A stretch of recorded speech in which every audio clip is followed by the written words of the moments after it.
Segunda de Corintios capítulo 8, versículo 1. Una de las cosas que hemos visto en Segunda de Corintios es que Pablo está defendiendo su ministerio.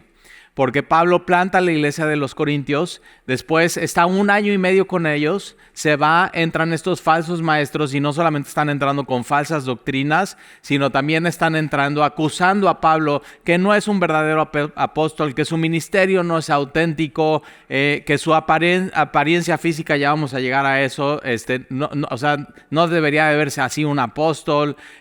Hay acusación tras acusación y entonces Pablo defiende su ministerio. ¿Y por qué lo defiende? Porque él sabe que si están acusando su ministerio, están yendo en contra de su mensaje, y su mensaje es Jesús y es el Evangelio. Entonces, lo que hemos visto es que cada capítulo, cuando Pablo está defendiendo su ministerio, llegamos a Jesús. O sea, él nos está presentando quién es Jesús y no va a ser la excepción el día de hoy cuando lleguemos al versículo 9 de este capítulo. Ahora, el capítulo 8 y capítulo 9 es una unidad. No se debería de separar, pero por cuestiones de tiempo lo vamos a separar. Y una de las cosas que habla esta unidad en 2 capítulos está hablando de dinero. Ahora, no sé, posiblemente tú eres de los que hablan de dinero en una iglesia y te pones incómodo porque hayas tenido una mala experiencia, pero si te das cuenta, todo el tiempo estamos hablando del dinero. O sea, en nuestra semana, en nuestro mes, o sea, ya cuándo, y es eso, o sea, ya cuándo va a ser quincena, estamos a 27. O sea, ya, no, ¿cuándo es la fecha de corte de tu tarjeta de crédito? ¿Cuándo tienes que pagar a la luz en CFE? Y todo el tiempo estás pensando en eso. ¿Cuánto tengo que darle a esto? ¿Cuánto me va a costar esto? Ya subió el súper. Todo el tiempo estás hablando de dinero. Y de hecho, una de los que más hablan acerca del dinero es Jesús en los evangelios. O sea, parte de sus parábolas, él usa dinero, él usa recursos. Y entonces vamos a ver eso en el capítulo 8, capítulo 9. Ahora, muy importante, en el capítulo 8 y 9 está hablando de una ofrenda que es de las iglesias hacia Jerusalén, hacia la iglesia en Jerusalén. Entonces no es una ofrenda para la iglesia, sino es una iglesia que se recoge en las iglesias y va para los que estaban teniendo una crisis económica en Jerusalén, para los más necesitados.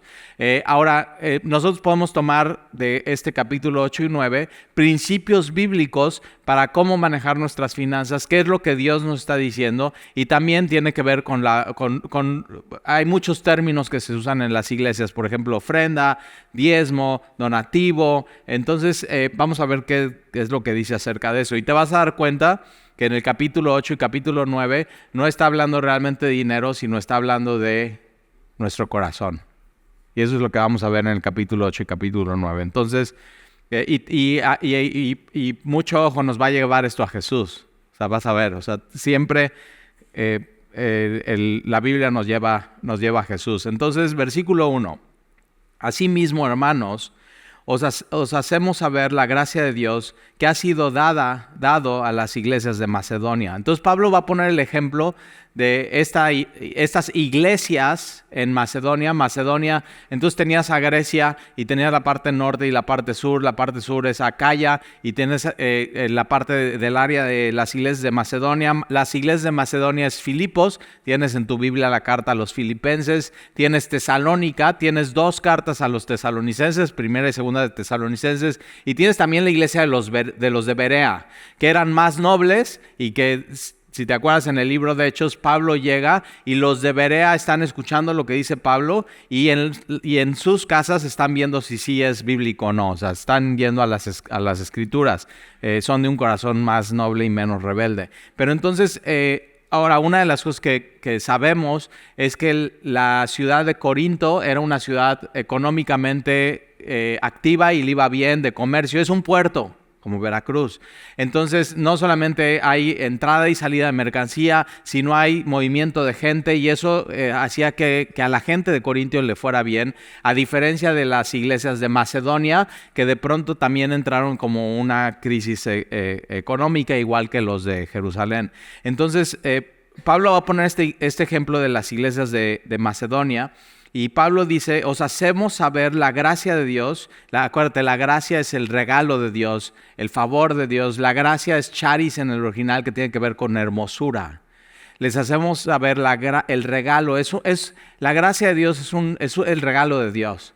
No lo puedes comprar, no lo puedes adquirir, no, lo único que puedes hacer es recibirlo, o sea, hacerlo tuyo. Y entonces Pablo le está diciendo, les va a hablar de la gracia de Dios, de algo que los de las iglesias de Macedonia recibieron, y vamos a ver de qué se refiere Pablo acerca de eso. Entonces hacemos saber la gracia de Dios que se ha dado. Fíjate cómo otra vez es la gracia de Dios que es el regalo y se ha dado. ¿Por quién? Dios se los dio, esta gracia especial a los de la iglesia de Macedonia. ¿Qué gracia especial les dio? Versículo 2. Que en grande prueba de tribulación. Ahora chécate, dice grande prueba de tribulación. Vamos a esperar a que el bebé pase, no lo queremos hacer molestar. No pasa nada. ¿Qué haríamos sin los bebés en semilla, verdad? O sea, ¿se imaginan una iglesia sin niños corriendo, sin bebés llorando, sin mamás en el cunero? Sería una iglesia destinada a morir. O sea, eso es una de las cosas que amo, los niños en semilla. Entonces, qué bendición, qué bueno tenerlos. En el nuevo local, el cunero es 3 veces más grande que este. Para que estén así bien contentos y bien amplios y así. Ahora sí, ya ves, ya me perdí. No es cierto, no me pierdo. ¿Cuál es la gracia de Dios? Versículo 2, fíjate. La gracia de Dios en las iglesias de Macedonia, que en grande prueba de tribulación. ¿Cómo puede ser un regalo de Dios una prueba de tribulación en tu vida? O sea, nunca estás... Yo espero que la próxima semana Dios me dé su regalo inmerecido. Una gran prueba de tribulación. Y es grande prueba de tribulación. No es una tribulación pequeñita, no, es grande prueba de tribulación. ¿Por qué? Porque ya vimos lo que nos enseña la palabra de Dios y Pablo lo dice a los Corintios, que en medio de la tribulación Dios obra a nuestro favor. Dios en medio de la tribulación nos está transformando. La tribulación produce algo bueno en nosotros. Ahora, cuando estás en medio de la tribulación, lo único que quieres es salir de la tribulación. Pero es como cuando vas a hacer una tortilla a mano y tienes la bolita de masa, ahí está, la haces y queda, bien bonita la bolita, pero la bolita no se va a quedar así, ¿verdad? Entonces la pones en la prensa de las tortillas, apachurras, la palabra tribulación es eso, es apachurrar, ser apachurrado. Y nadie queremos pasar por eso, ser apachurrados, pero la tortilla no puede cumplir su propósito de ser tortilla hasta que no es apachurrado. Y a veces tú y yo en nuestra vida tenemos que ser apachurrados y tenemos que ser quebrados para que Dios produzca algo en nosotros. Y entonces la tortilla ya bien apachurrada, la marchanta le quita el plástico de un lado al otro, le hace así y pum, la echa en el comal. ¿Y qué tal? Se empieza a inflar. Y un poquito de salsa verde, ya te dio hambre, ¿verdad? Pero es eso. Y o sea, nadie le pregunta a la tortilla, oye, ¿te podemos apachurrar? Simplemente sucede y entonces la tortilla está cumpliendo su propósito. Y Dios no nos pregunta, oye, ¿cómo ves la próxima semana una gran prueba de tribulación? Sino o sea, somos eso en su mano y nos aplasta y cumplimos el propósito que Dios tiene para nosotros, para esa prueba. Y nos transforma, y nos cambia, y nos quebranta como vasos de barro. Y eso nos hace muy bien. Pues aunque no queramos, Dios produce algo en nosotros en medio de la tribulación y sales con un carácter diferente, con una manera de ver la vida diferente. Y entonces ahí están las iglesias de Macedonia, gran prueba de tribulación, abundancia de su gozo. Fíjate cómo van de la mano, ¿eh? Entonces en medio de una gran prueba de tribulación tú puedes tener abundante gozo. ¿Cómo es eso? O sea, el cristiano, estoy viviendo eso en mi vida, no inventes ya. No, y mi tortilla ya la quiere Dios bien delgadita. O sea, así. Y te dicen, bueno, ¿y por qué tienes paz? ¿Y por qué tienes gozo? Porque sabemos que en medio de la gran prueba de tribulación, Él está conmigo. Y Él está produciendo algo. A veces no entiendo cómo, pero tengo que confiar en Él, es por fe. Y esa manera de pensar es una gracia de Dios, especial para el Hijo de Dios. confiar en eso y decir, ok, Señor, aquí, a pesar de lo que estoy pasando, tú estás conmigo y yo no sé cómo esto va a salir algo para bien, pero tú estás conmigo y nada me puede separar de tu amor. Entonces, y abundancia de su gozo y su profunda pobreza. Estos son tres cosas que tenían los de las iglesias de Macedonia.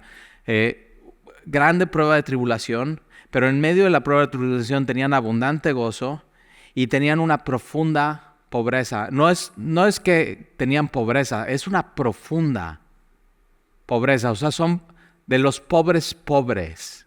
Era lo que estaba pasando en ellos.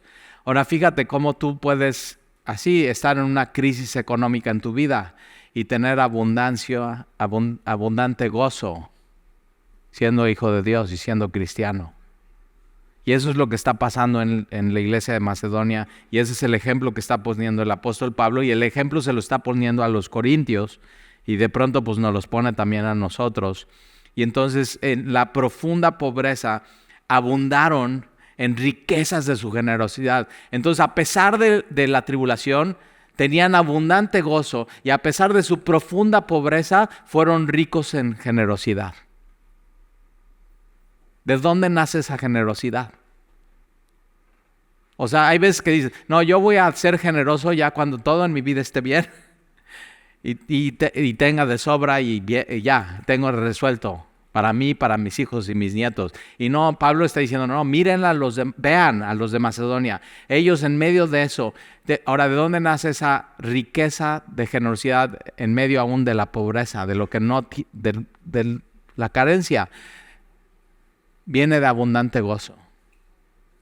La generosidad de nuestras vidas nace de un abundante gozo, de un abundante agradecimiento a Dios, de entender el Evangelio, de entender de que a pesar de que estoy pasando por eso, Dios está conmigo y nunca me abandona y nunca me deja.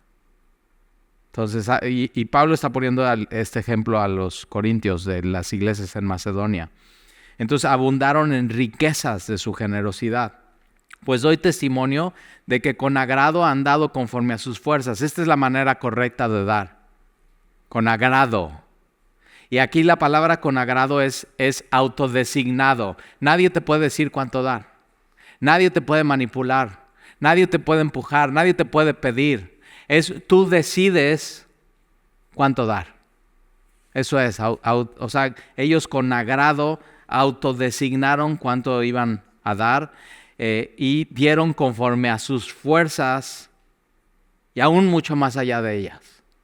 Es decir, no solamente dieron lo que les sobraba en medio de su pobreza, sino hicieron un esfuerzo para poder dar en medio de su circunstancia. Entonces, dos maneras de cómo dar. Con agrado. Nadie te puede decir cuánto dar, es completamente voluntario. Es más, una de las cosas, si estudias el Nuevo Testamento desde Mateo hasta Apocalipsis, en ninguna parte en la Biblia dice un monto ni dice un porcentaje. Dice Talí, sí, el diezmo quiere decir 10%. Y yo digo, sí, eso es el Antiguo Testamento.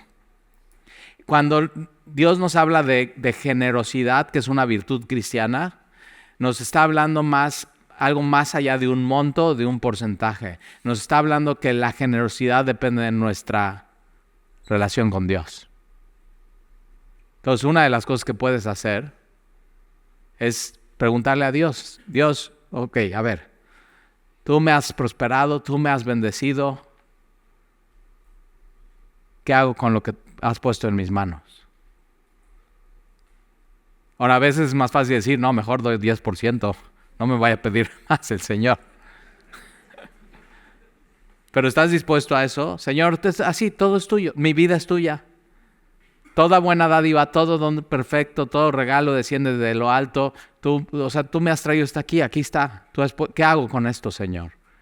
A veces sería más fácil decir, ok, 10%, y no orar y no preguntarle a Dios qué hacer con eso. Y entonces ahí está, con agrado, conforme a sus fuerzas y mucho más allá de sus fuerzas. Versículo 4, pidiéndonos con muchos ruegos que les concediésemos el privilegio de participar en este servicio para los santos. Entonces, cuando los de las iglesias de Macedonia se enteran, no, pues están recogiendo una ofrenda para los necesitados en Jerusalén, nuestros hermanos, que ojo, de ahí salió el evangelio, comenzando desde Jerusalén y Judea y Israel. Ahí comenzó, ahí explotó el evangelio, y de ahí, de Jerusalén a Judea, a Samaria, hasta lo último de la tierra.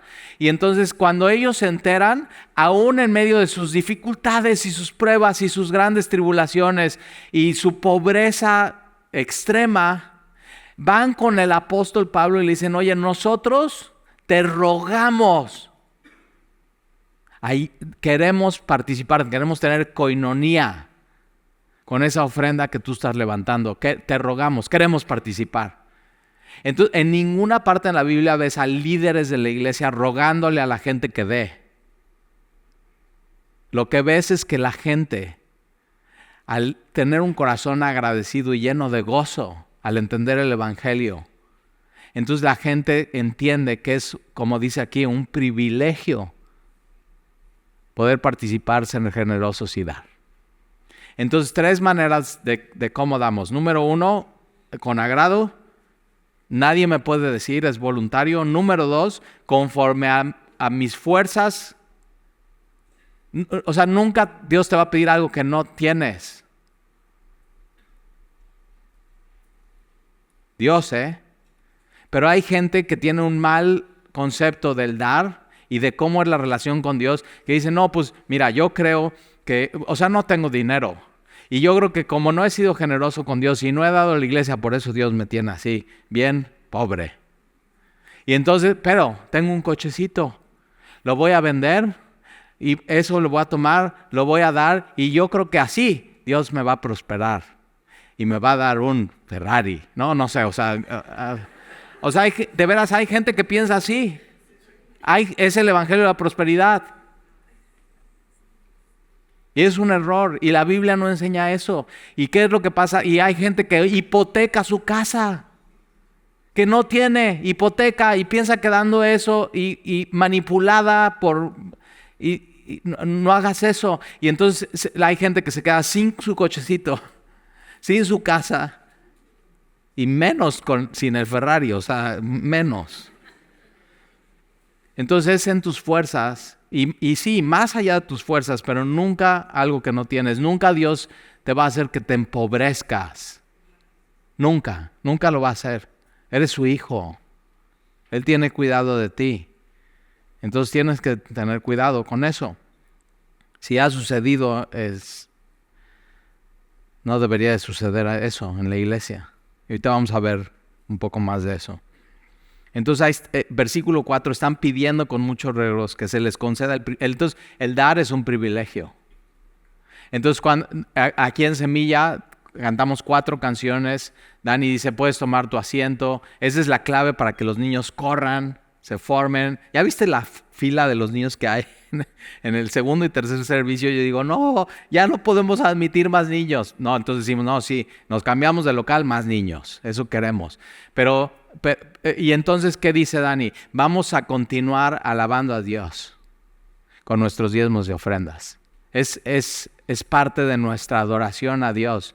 ¿Qué es adoración? Es nuestro amor a Dios. Eso es, y ahorita lo vamos a ver en el texto. Y es muy importante entender estas cosas.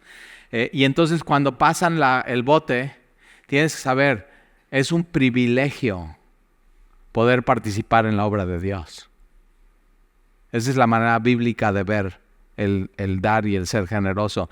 Ahora, no viene de ti, es la gracia de Dios en ti. No es natural. O sea, tu naturaleza es que pasen el bote y metas la mano y quites. ¿Sí o no? Es la verdad. O sea, es decir, ¿y cómo es eso? Es ¿cómo puedo lograr algo? ¿Cómo me pueden dar algo? ¿Cómo puedo obtener algo? ¿Y qué es lo que sucede? O sea, yo me acuerdo, antes de Cristo, no invitaba ni un chicle a mi abuelita. O sea, así, y tacaño, así. Y por eso te dicen codo, porque tienes el codo así pegado a ti. Y ve dónde lo pegas, en tu corazón. Y no extiendes tu mano. y viene Jesús a tu vida, y de ser bien codo. Entonces, y Pablo está hablando de libertad para dar. Entonces, de ser bien codo, ¿entiendes? Todo lo que tengo es de Dios y yo lo único que soy es un administrador. Y es el regalo de Dios que puedas de pronto hacer esto. Dar. Es una gracia de Dios especial. Va en contra de tu naturaleza y lo que te enseñan en la escuela. Y versículo 5. Y no como lo esperábamos. Fíjate, Pablo dice, y nos rogaron los de Macedonia. Ellos querían participar en esa ofrenda. ¿Y qué creen? Nos sorprendieron.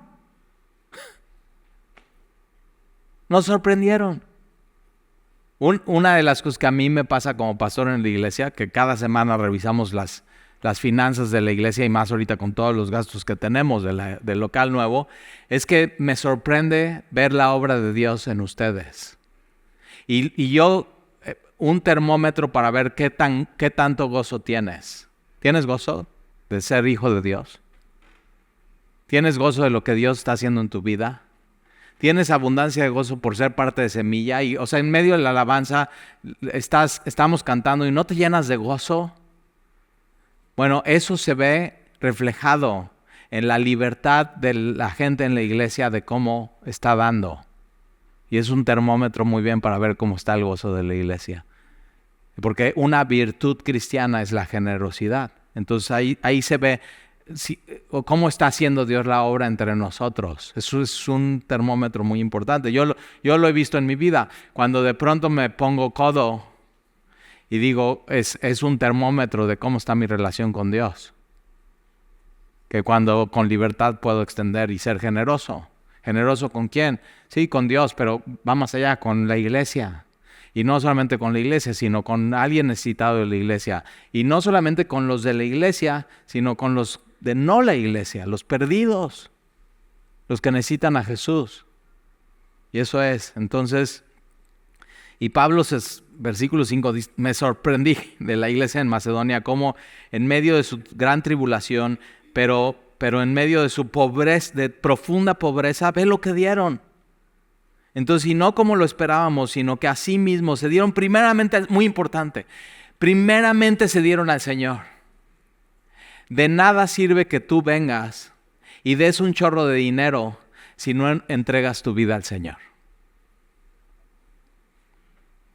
Si no te rindes a Jesús como tu Señor y tu Salvador. Porque lo que quiere Dios es tu corazón. Lo que quiere Dios es tu vida. Lo que quiere Dios es transformarte. Lo que quiere Dios es transformar tu corazón. Y entonces ellos primeramente, si tú estás, de esto se trata esta predicación. No que des dinero, es más, ya recogimos las ofrendas y después es el mensaje. Sino que entregues tu vida por completo al Señor.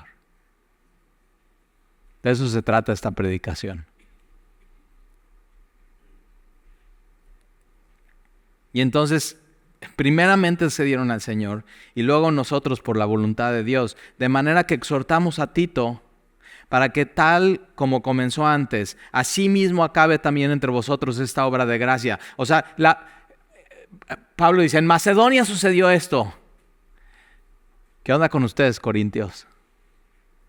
Porque entonces exhortamos a Tito y Tito fue para que esa obra que Dios empezó en ustedes, algo pasó, que se cortó la obra de la generosidad de los corintios para esta ofrenda de los de Jerusalén. Ahora ya sabemos qué pasó, hubo un conflicto, llegaron estos falsos maestros con acusaciones acerca de Pablo y siempre que en una iglesia hay acusaciones, la gente lo primero que hace es dejar de dar.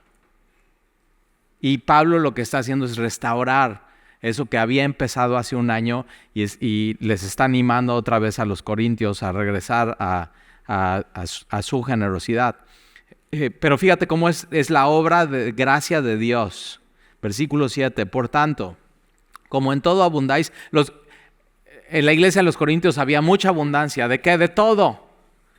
No solamente económica, les iba bien, sino también había una abundancia de dones del Espíritu. Y eso lo puedes ver en 1 Corintios. Entonces hablaban en lenguas, y había interpretación de lenguas, y había milagros, y había sanidades, y había gente que presidía, y había mucha diligencia. Entonces Pablo les va a recordar esto a ellos en el versículo 7. Por tanto, como en todo abundáis, ahora yo creo que aquí en Semilla hay abundancia de esto también. Mira, en fe. Somos una iglesia que hemos decidido poner toda nuestra confianza en Jesús y solamente en Jesús y no en nuestras obras. Hemos decidido confiar plenamente en Él. Nuestra esperanza solamente está en Jesús. Y entonces Pablo les dice, ustedes abundan en fe, en palabra. La palabra de Dios en la iglesia de los Corintios era lo más importante. Perseveraban en la palabra de Dios, en la doctrina de los apóstoles. Cuando alguien decía, oye, necesito una palabra de ánimo, era la palabra, el logos. Y aquí en Semillas es igual. Estás en tu grupo de navegantes y te estás animando unos con otros. Estás memorizando tus versículos bíblicos. Y entonces abundancia en fe, en palabra, en ciencias, gnosis, que es conocimiento. ¿En qué? Abundaban en el conocimiento de Dios, en el conocimiento de quién es Jesús, en el conocimiento de quién es el Espíritu Santo, en toda solicitud. Entonces diligentes, había abundancia de diligencia en la iglesia. ¿Quién puede ser voluntario en el local nuevo? Y todos alzaban su mano. Así, diligentes, prestos, atentos, listos para servirse unos a otros, pero diligentes con Dios. Y en amor. Es eso. Era una iglesia abundante en amor, en ágape, para con nosotros. Y entonces Pablo les dice, ok, hay abundancia de esto, pero también les pide una cosa, abundad también en esta gracia. ¿En cuál gracia? Generosidad. Algo había pasado y habían dejado de dar. Y dice, ok, está muy bien. Abundancia de dones, abundancia de fe, abundancia de palabra, abundancia de diligencia, pero les falta algo que dejaron de hacer, que es una virtud cristiana, generosidad.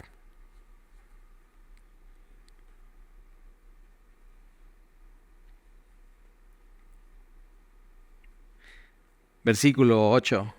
No hablo como quien manda. Me encanta esto de Pablo. No, dar no es una manda. Nadie te puede ordenar, ni aún el apóstol Pablo puede exigir. Es completamente voluntario. Entonces no hablo como quien manda, sino para poner a prueba. Entonces Pablo está diciendo, estoy poniendo a prueba por medio de su generosidad algo. Es una prueba. ¿Cómo das? Es una prueba. Es un termómetro. Es una prueba de cómo está algo en tu vida. Y entonces no hablo como quien manda, sino para ponerlos a prueba por medio de la diligencia de otros, de quienes, los de Macedonia. Les estoy diciendo cómo dan más los de Macedonia. Y entonces quiero ponerlos a ustedes a prueba, los corintios, para ver cómo dan. Es una prueba. También la sinceridad del amor vuestro. La generosidad es una prueba de tu amor. Eso es. No es la única prueba de tu amor, la generosidad. Hay muchas más pruebas de tu amor, pero es una gran prueba. Es una prueba de tu generosidad, es una prueba de cómo amas a Dios. Tu generosidad es una prueba de cómo amas a su iglesia. Tu generosidad es una prueba de cómo amas a tus hermanos, a tu prójimo. Y tu generosidad es una prueba de cómo amas a los perdidos. Cómo das es una prueba de amor. Eso es. Y entonces versículo 9, chécate, ya Pablo puso el ejemplo de generosidad de la iglesia de los macedonios, pero les voy a dar el ejemplo de ejemplos. La razón de razones por las cuales dar. El motivo de motivos por los cuales dar. ¿Y sabes cuál es ese? Jesús. La razón por la cual el cristiano es generoso es porque queremos ser más como Jesús. Esa es la razón. Es por la obra de Jesús en mi vida y en mi corazón. Es por mi entendimiento del Evangelio, de lo que Él hizo por mí. Versículo 9. Porque ya conoces la gracia, ya conoces el regalo. Ya conoces la gracia de nuestro Señor Jesucristo. Es tremendo. Ya conoces la gracia de nuestro Jesús. Ya conoces la gracia y el regalo de nuestro Señor Jesús el Cristo, que por amor a vosotros, el motivo y la razón número uno para dar es el amor. En algunas iglesias se enseña que tú tienes que dar para después prosperar y recibir más. Y esa es una motivación completamente no bíblica y incorrecta. El motivo por el cual tú eres generoso y das es por amor. ¿Qué amor? Primero el que tú has recibido por parte de Dios a través de Jesús. Eso es, la gracia que tú has recibido. Inmerecida, no te lo merecías. Dios mismo se dio a sí mismo en Jesús. Y entonces ya conoces la gracia de nuestro Señor Jesús, que por amor a vosotros se hizo pobre, siendo rico. Nos habla de la deidad de Jesús. Jesús, cuando nace, no comienza a existir ahí, sino Él existía desde antes. Él era Dios desde la eternidad hasta la eternidad. Y Él en la eternidad, antes de encarnar y antes de hacerse hombre y antes de hacerse pobre, Jesús, el Salvador de este mundo, vino pobre. ¿Dónde nació? En un pesebre. No lo recibieron ni siquiera en un mesón. Es tremendo eso. ¿Y por qué decidió nacer así? Y no en la familia de un rico o un gobernante o Herodes. Porque Herodes, tú, si vivieras en ese tiempo, no tenías acceso a él. Y Jesús decide hacerse pobre, vulnerable, accesible, para que cualquiera pudiera ir a Él.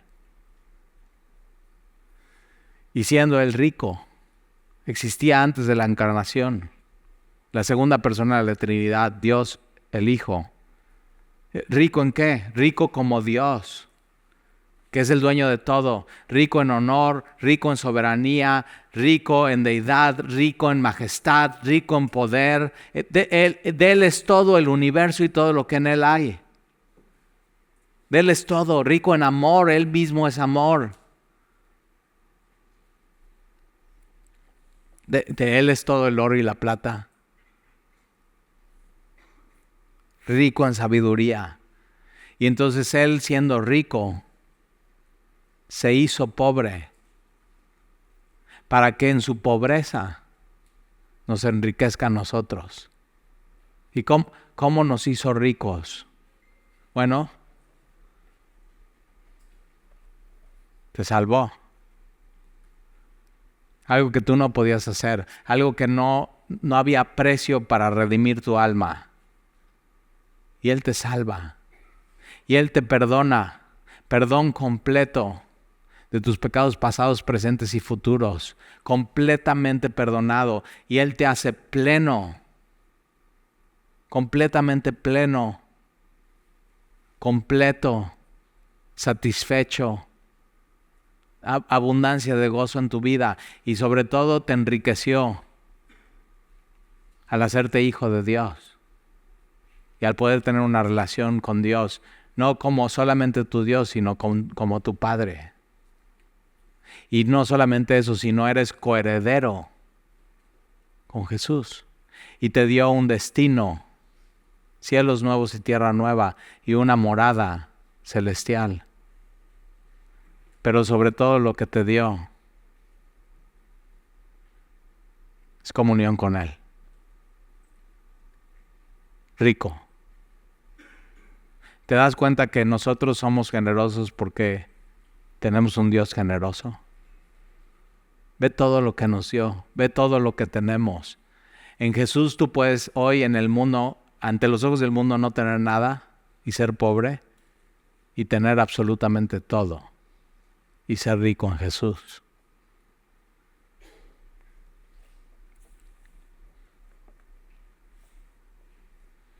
Y este versículo lo puedes hacer tuyo y decir, porque ya conozco el regalo de mi Señor Jesucristo, que por amor a mí se hizo pobre siendo rico, para que yo en su pobreza sea enriquecido. Ahí está, es el Evangelio. Versículo 10. Y en esto doy mi consejo. Ve cómo Pablo está, no les mando, pero sí les voy a dar un consejo en esto que estamos hablando. Y en esto doy mi consejo, porque esto os conviene a vosotros. ¿Qué les conviene a los corintios? Ser generosos, tener esta virtud cristiana. Porque en esto doy mi consejo, porque esto os conviene a vosotros, que comenzaste antes, no solo a hacerlo, sino también a quererlo. Desde el año pasado, los corintios un año antes de ser escrita esta carta, se juntaron y dijeron, mira, vamos a ser generosos, vamos a juntarnos todos, Dios nos ha prosperado, vamos a levantar esta ofrenda y vamos a mandarla a nuestros hermanos de Jerusalén. Pero algo pasó y suspendieron eso. Ya sabemos qué pasó, ese conflicto. Y entonces Pablo lo que les va a animar, ok, eso que ustedes propusieron, ¿alguna vez le has propuesto algo a Dios? Ya has dicho, no, ahora sí, voy a esto, y tienes comunión con Dios y de pronto, y lo pones en una pausa. Y Pablo lo que está haciendo es, le está diciendo que eso que pusieron en pausa, que sabían que era lo correcto que tenían que hacer, empiécenlo a hacer y háganlo ya. Y entonces, versículo 11, ahora pues llevad también a cabo el hacerlo, para que como estuviste prontos a querer, así también lo estéis en cumplir conforme a lo que tengas. Nunca lo que no tengas, sino como lo que tengas, porque si primero hay la voluntad dispuesta, será acepta según lo que uno tiene, no según lo que no tiene. Porque no digo esto para que haya para otros holgura y para otros estrechez, o sea, no es por eso, sino para que en este tiempo, con igualdad, la abundancia vuestra supla la escasez de ellos. Entonces, y esto se aplica para el cuerpo de Cristo. Hay gente que tiene más abundancia económica que otros. Hay gente que tiene, como dice aquí, escasez. Y entonces el hermano que tiene abundancia y que Dios le ha prosperado, al tener eso en su mano y el ver a su hermano que tiene escasez, tiene que ser generoso y dar. Y esa es la marca del amor cristiano. ¿Cuándo fue la última vez que ayudaste a un hermano en Cristo en su necesidad? Y dices, no, pues tal y ni los conozco los de aquí. Ok, tienes que tener comunión con tus hermanos. Tienes que buscar amarlos. Para amarlos tienes que conocerlos. Tienes que saber cuáles son sus necesidades. A veces venimos a la iglesia y nada más traemos nuestra necesidad. Y no nos estamos fijando en la necesidad de los demás.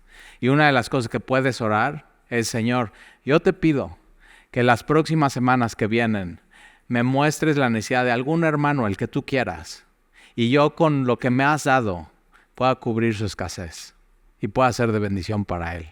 Y te vas a sorprender como si tienes esa voluntad dispuesta en tu corazón, Dios te va a llevar con las personas adecuadas y vas a ver la bendición de Dios, no solamente para tu vida, sino para la vida de alguien más.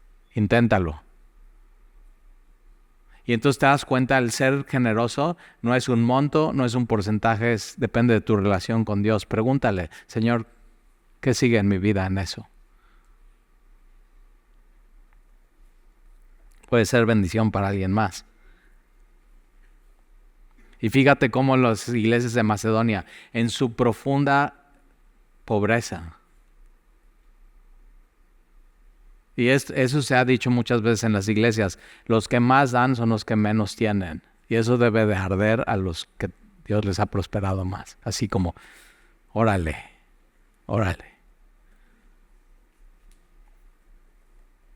Entonces, ¿qué vas a hacer? Versículo 14, sino para que en este tiempo, con igualdad. Ahora, cuando el apóstol Pablo habla de igualdad, no está hablando de socialismo, y comunismo. Vamos a ser una nación comunista y socialista porque la Biblia habla de igualdad. Es muy diferente comunismo y socialismo que lo que la Biblia habla como generosidad. Porque socialismo y comunismo es un tirano cambiando las reglas y obligándote a ti que tienes más a darle al que tiene menos. Es obligándote, es quitándote. Cuando la Biblia habla de esto es voluntario. Y es por la obra de Dios en tu corazón. Y es porque has entendido el Evangelio. Y es porque con libertad tú vas a poder extender tu mano y dar. ¿Te das cuenta la diferencia entre una y otra? Es completamente diferente. Entonces, con igualdad,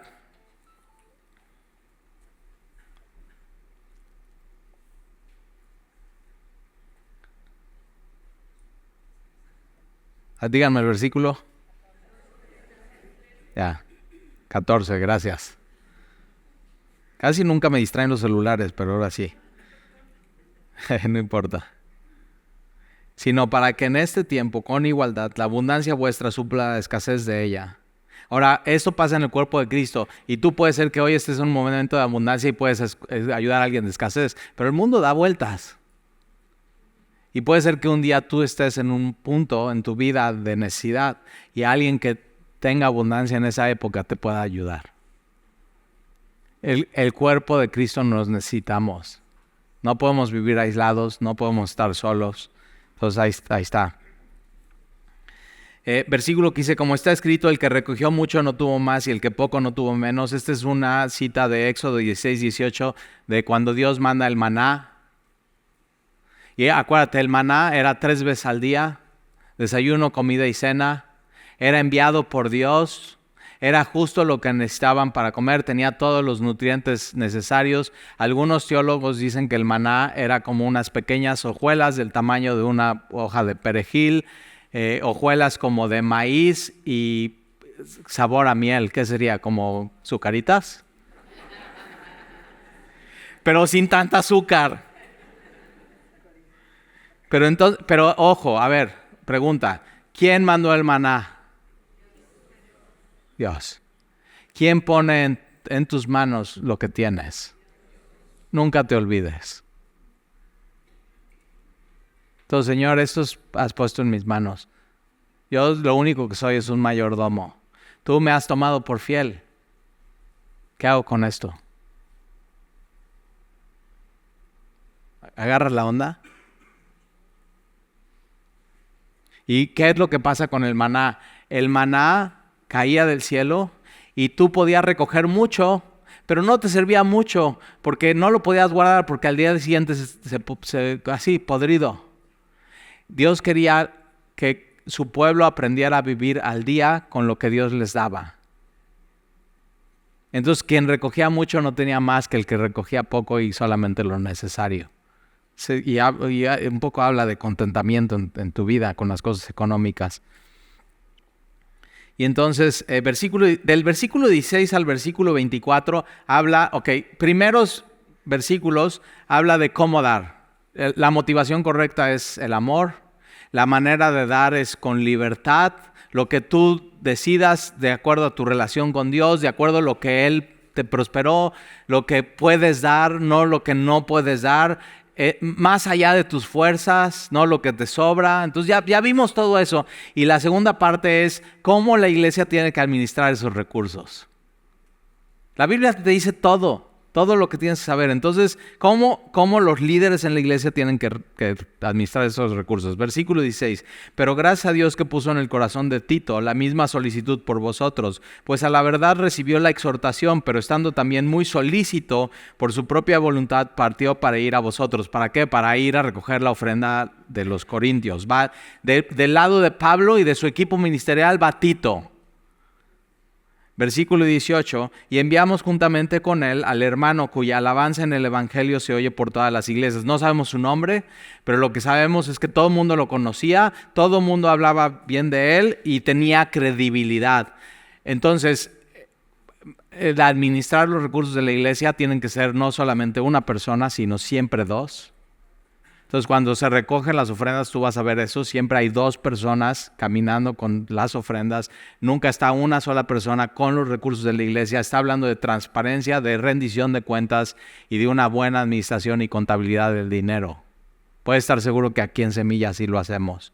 Entonces, va Tito con este hombre designado por las iglesias, versículo 19, y no solo esto, sino que también fue designado por las iglesias como compañero de nuestra peregrinación para llevar este donativo o este regalo que es administrado. La iglesia tiene que administrar bien las ofrendas y los recursos del pueblo de Dios, entonces se tiene que ser transparente, tiene que ser rendición de cuentas, tiene que haber una contabilidad correcta, tiene que ser bien administrado.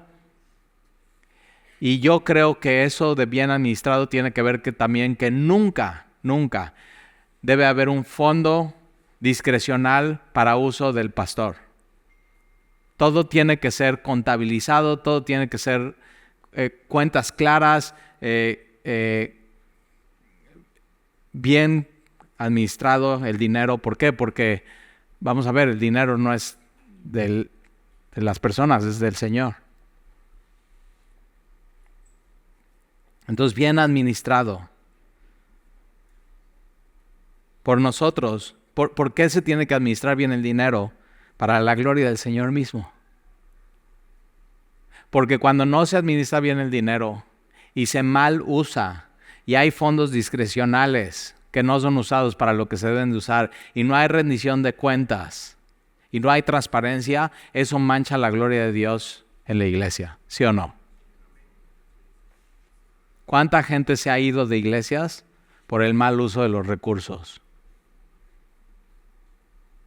Y entonces, ¿por qué tenemos que hacerlo con transparencia y de manera clara y llevar bien la contabilidad?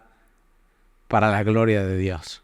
Para eso, cuidamos su gloria en medio de la administración de los recursos y para demostrar vuestra buena voluntad, evitando que nadie nos censure. Tenemos que evitar a toda costa que nadie, esta palabra censura es que nadie encuentre una falta en la transparencia, en la contabilidad y en la administración de los recursos. Que nadie pueda poner el dedo y decir, ahí están malgastando los fondos. Entonces, no sé si sabías, pero tú puedes venir a Semilla y puedes decir, oye, yo quiero saber en qué se están gastando los recursos. Y tenemos todo contabilizado, todo claro. Es más, tú puedes venir y decir, yo quiero saber cuánto gana el pastor de la iglesia. ¿Quieres saber cuánto? 0. Por lo menos en esta iglesia. En esta iglesia solamente hay 2 salarios y una ofrenda de medio tiempo. Pero hay más de 150 voluntarios, entre ellos yo, que no cobran absolutamente nada y que todo lo que sucede en la iglesia es porque Dios los usa y Dios ha puesto en sus corazones ser generosos por lo que Dios ha hecho en ellos. Tú puedes venir a preguntar, ¿cuánto pagamos de luz en Semilla? ¿Sí sabes cuánto pagamos? Si supieras, darías más en los domingos.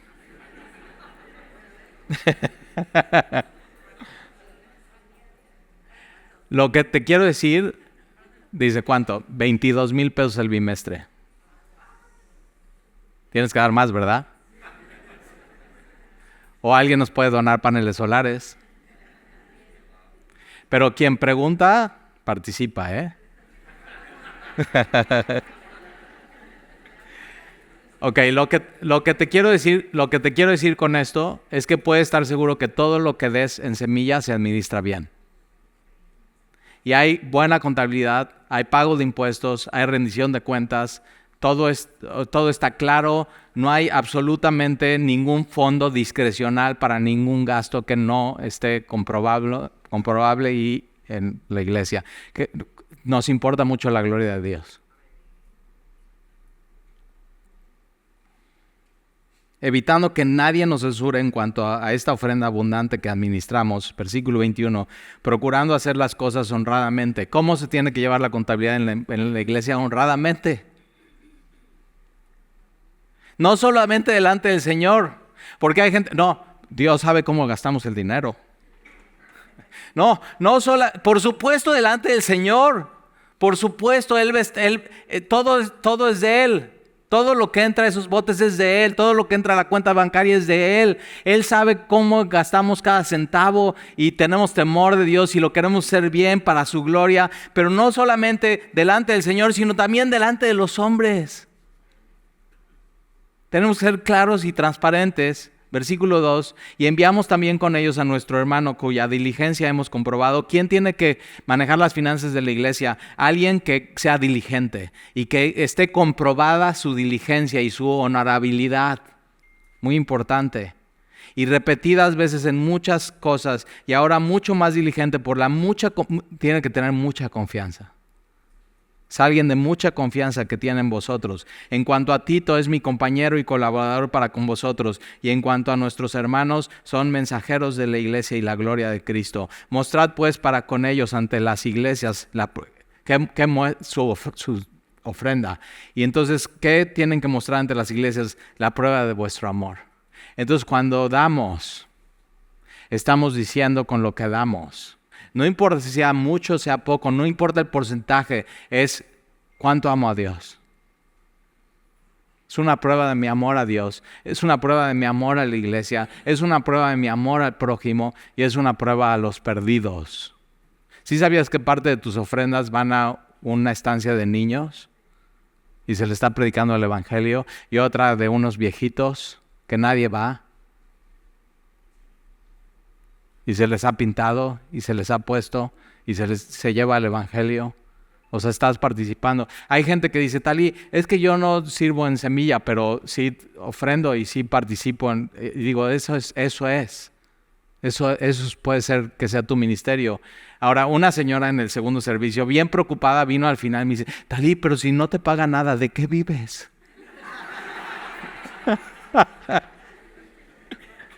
Y digo, qué linda.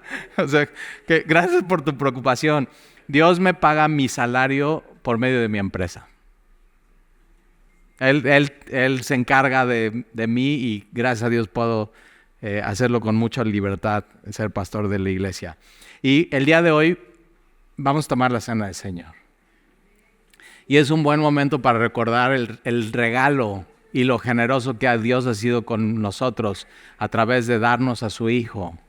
Y lo vamos a recordar el día de hoy con ese versículo 9 con dos elementos, un pedacito de galleta y una copa del fruto de la vid. Entonces, mientras están repartiendo los elementos, piensa en estas cosas que vimos hoy.